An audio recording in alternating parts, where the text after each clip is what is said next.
It's the Linemakers on Sporting News.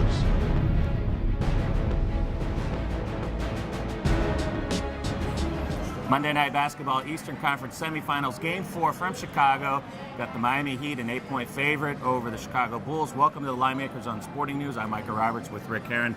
Ricky, we saw the Bulls play about as well as they could for 42 minutes in Game 3. Played the Heat even, and then it just unraveled, and all of a sudden the Heat covered a spread. A game that was well in hand for the cover for the Bulls. Well, I mean, Mike, it was a 2-point game with a couple minutes to play. I mean, and you know, you and I both had the Bulls in that game. I think we had the right side, but give the Heat credit. We didn't cash. Yeah, we didn't cash. Well, you don't always cash when you have the right side, and sometimes you have the wrong side, you do cash. But I give the Heat credit. They beat the Bulls at their game. Yeah. A tough, physical basketball game, and the Heat still went in and won by 10 and covered the spread, like you said.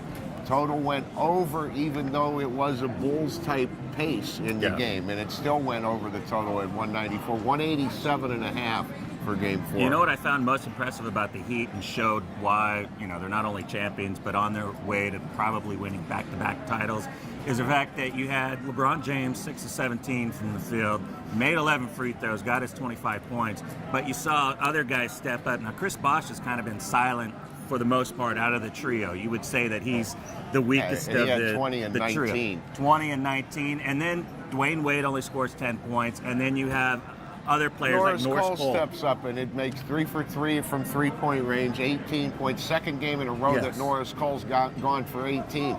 Norris Cole goes for 18. No one beats this team anytime he's going to go for 18. That's now, by the way, 8 straight road wins for the Heat dating back to the regular season. And they've covered 12 of their last 15 games overall. They've been good against the number, and one of those factors, and I think that was kind of what we were weighing on coming into Game 3, was maybe a little letdown. The home court in Game 3 would bring them back to playing close to like Game 1. But now we're in a situation where the Bulls are down 2-1 and facing the Heat again. Heat look like they're having fun.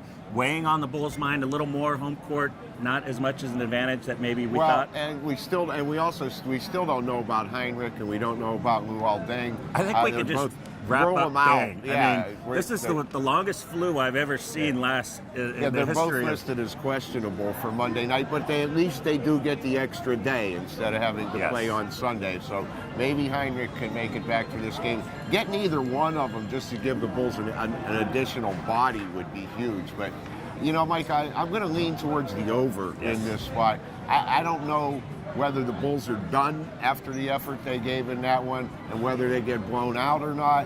And, you know, the Heat are going to play their game. We saw them beat the Bulls at their games, so we know they can do that.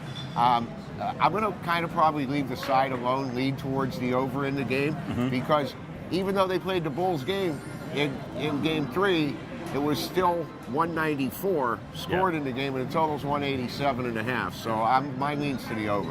All right, and as far as the series price, no sports books in town, at least that we've seen, and I've checked about 4 or 5, have the series price up, adjusted because it's too high. It would have to be up 2-1 at this point. It was minus $16 before. You'd figure about minus $25 to win the series, and a lot of books just simply say too high. We're leaving it alone. So that's it.